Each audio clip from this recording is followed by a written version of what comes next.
बंदहु गुरु पद पदुम परागा सुरचि सुभाष सरस अनुरागा। मेष राशि के जो जातक हैं फरवरी महीने में चार राशियां चेंज होने जा रही हैं, चार ग्रह चेंज हो रहे हैं। पहले दिन से ही ग्रह चेंज होकर आके बैठ रहे हैं। तो आपके फरवरी महीने में क्या क्या बदलाव होने जा रहे हैं कुंडली के हिसाब से, आप में क्या क्या बेनिफिट मिलने वाला है। आपका जो तन का क्षेत्र है, लग्न का क्षेत्र है, उसमें कौन सा ग्रह बैठा है, साथ ही साथ जो आपके पंचमेश है वहाँ पे कौन से ग्रह विचरण कर रहे हैं, नवमेश स्थान पे कौन सा ग्रह बैठा हुआ है, साथ ही साथ जो आपका लाभ का स्थान है वहाँ पे कौन सा ग्रह बैठा हुआ है, खर्च का जो स्थान है, व्यय का स्थान जो है वहाँ पे कौन सा ग्रह बैठा हुआ है, ये सारी चर्चाएँ मैं इस वीडियो में करने जा रहा हूँ। जय श्री महाकाल। मैं राहुल तिवारी आप सभी का आपके अपने इस चैनल में हृदय से स्वागत करता हूं। दोस्त, कुंडली के जो प्रथम भाव है वहां पे गुरु महाराज जी विद्यमान हैं। कुंडली का जो छठा भाव है, जहां से आपका शरीर देखते हैं, तन देखते हैं, वहां पे केतु महाराज जी विद्यमान हैं। और जो कुंडली का नौवां भाव है, जहां पे आपके भाग्य का स्थान बताया जाता है, वहां पे आपके मंगल और शुक्र मौजूद हैं। और कुंडली के 10वें भाव में सूर्य और बुध मौजूद हैं। साथ ही साथ जो आपका लाभ का स्थान है वहाँ पे शनि महाराज जी विद्यमान हैं। और जो कुंडली का 12वां भाव है, खर्च का जो है, वहाँ पे राहु महाराज जी विद्यमान है। ये आपकी फरवरी की कुंडली है। अब इसमें कौन कौन से ग्रह चेंज होने वाले हैं। 1 तारीख से ही चेंज होकर बुध महाराज जी आके बैठ गए हैं 10वें भाव पे। दूसरा ग्रह जो चेंज होंगे 6 फरवरी को मंगल महाराज, और 12 फरवरी को शुक्र महाराज जी चेंज हो रहे हैं। 14 फरवरी को सूर्य महाराज जी चेंज हो जाएंगे, गोचर कर जाएंगे। तो ये 4 राशियां हैं जो चेंज हो जाएंगी। अब इसका रिजल्ट क्या निकलेगा। प्रथम भाव में गुरु महाराज पूरा फरवरी महीना तक रहने वाले हैं। तो गुरु महाराज आपके जो तन की स्थिति है, छठे भाव में केतु महाराज जी विद्यमान है। तो आपके मन में शंकाएं उत्पन्न हो सकती हैं। जो रोग आपके अंदर नहीं है फिर भी आपके अंदर ऐसे विचार आ सकते हैं, आप कोई गलत दवा यूज कर सकते हैं। तो आप बिना जान पहचान के कोई दवा मत यूज करिएगा। अपने मन से ही आप मेडिकल से कुछ ऐसी उल्टी पुल्टी दवा लेके मत खा लेना, जिसका भोग आपको फरवरी महीने में भोगना पड़ सकता है। तो ये स्वास्थ्य के लेके आपको सतर्क रहने की ज़रूरत है फरवरी महीने में।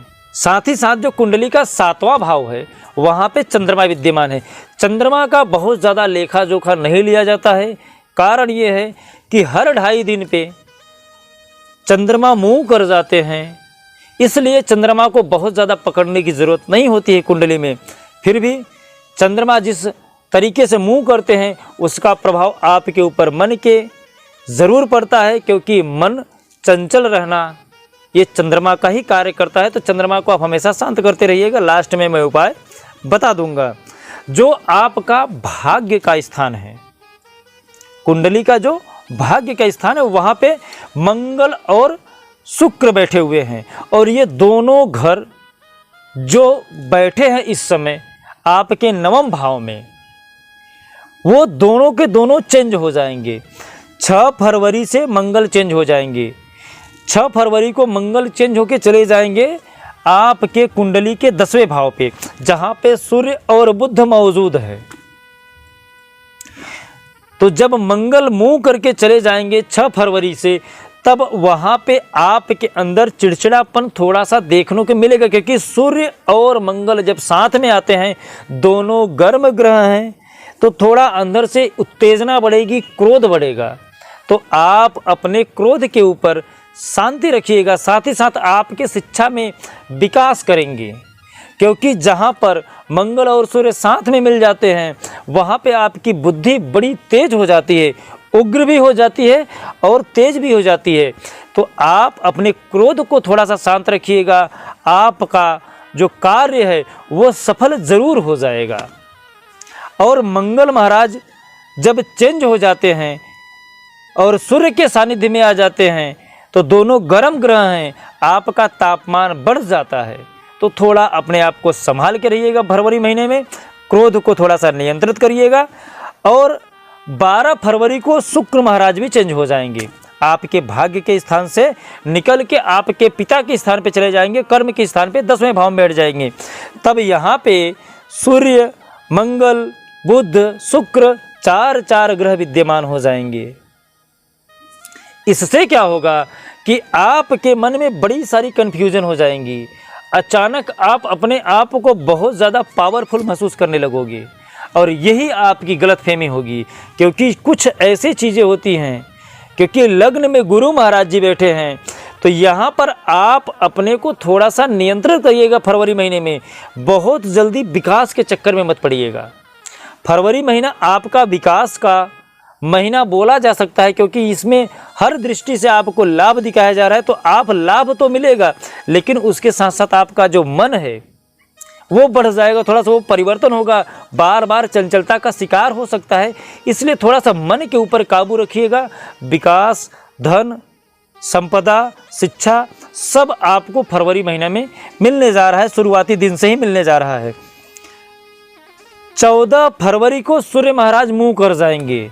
अभी वो जो 10वें भाव में थे वो आपके 11वें भाव में कुंडली में 14 फरवरी के बाद चले जाएंगे। तो 14 फरवरी तक आप शिक्षा के क्षेत्र में बहुत ज़्यादा विकास कर सकते हो। साथ ही साथ यदि आपका कोई सरकारी कार्य है, आप उसको सलटाने का प्रयास करिए। जितना जल्दी हो सके आप 14 फरवरी तक सरकारी कामकाज को कर दीजिए। उसके बाद ये आपके लाभ के स्थान में बैठ जाएंगे, और लाभ के स्थान में बैठ जाएंगे तो जो आपने कार्य किया है वहाँ से वो लाभ देना प्रारंभ कर देंगे। तो अभी कर्म के क्षेत्र में हैं, तो 14 तारीख जो भी कर्म करना है बिंदास आप कर दीजिए, और जब यही मुंह करके आपके लाभ के भाव में बैठ जाएंगे तो आपको लाभ ही लाभ मिलने जा रहा है 14 फरवरी के बाद। तो अभी आप अपने कर्म को मजबूत कर लीजिए 14 तारीख तक, और उसके बाद सूर्य महाराज आपको लाभ की स्थिति में पहुंच जाएंगे। तो वहाँ से जो कारक हैं शनि महाराज जी विद्यमान हैं वहाँ पे, और लाभ की स्थिति जो होगी आपकी वो बढ़ाने का कार्य सूर्य महाराज जी करेंगे। और जो आपके लाभ के स्थान हैं कुंडली का 11वां, वहाँ पे शनि महाराज जी अभी बैठे हैं। और जब भी शनि महाराज 11वें भाव में बैठते हैं, कुंडली में यदि शनि महाराज 3रे, 6वें, 11वें भाव में बैठ जाते हैं तो हमेशा आपको लाभ ही पहुँचाएंगे। कभी भी ध्यान रखिएगा, कुंडली में यदि आपके 3रे भाव में, 6ठे भाव में और 11वें भाव में शनि महाराज जी बैठ जाते हैं तो आपकी लाभ की स्थिति 2 गुनी बढ़ जाती है।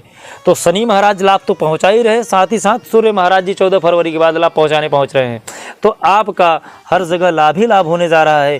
तो इसलिए थोड़ा सा अपने क्रोध के ऊपर नियंत्रण रखिएगा, लाभ का प्रमाण आपका बढ़ जाए। कुंडली में जो आपका 12वां भाव है वहाँ पे राहु महाराज जी विद्यमान हैं। राहु महाराज आपके खर्चे में वृद्धि करने जा रहे हैं। साथ ही साथ ये जो खर्चा बढ़ेगा ये आपके धर्म में बढ़ेगा, जिसकी वजह से आपके मान, प्रतिष्ठा, सम्मान में वृद्धि होने जा रहा है। तो केतु महाराज को शांत करने की ज़रूरत है। सूर्य और मंगल ये साथ में आके बैठ गए हैं, इससे आपके अंदर क्रोध का विकास होगा, क्रोध के विकार उत्पन्न होंगे। तो क्रोध को शांत करना ज़रूरी है। इसके लिए जो मैं उपाय बता रहा हूँ आप उपाय कर लीजिएगा। फरवरी महीना ओवरऑल आपका बहुत ही अच्छा जाने वाला है, लाभ की दृष्टि से भी अच्छा है और आपके कर्मफल भी अच्छे मिलने वाले हैं। तो हर जगह भाग्य भी साथ दे रहा है आपका, तो हर जगह शिक्षा के क्षेत्र में भी विकास मिल रहा है। तो जो मैं उपाय बता रहा हूँ इस उपाय को आप जरूर कर लीजिएगा। उपाय में बता दूँ, पहला उपाय है कि आप हनुमान जी का पाठ करिए। हनुमान चालीसा का पाठ करते हैं, सुंदरकांड का रोजाना पाठ करते हैं, तो इससे आपके केतु महाराज शांत हो जाएंगे। साथ ही साथ 11 तस्वीर गणेश जी की यदि आप वितरण करते हैं तो भी केतु महाराज शांत हो जाएंगे।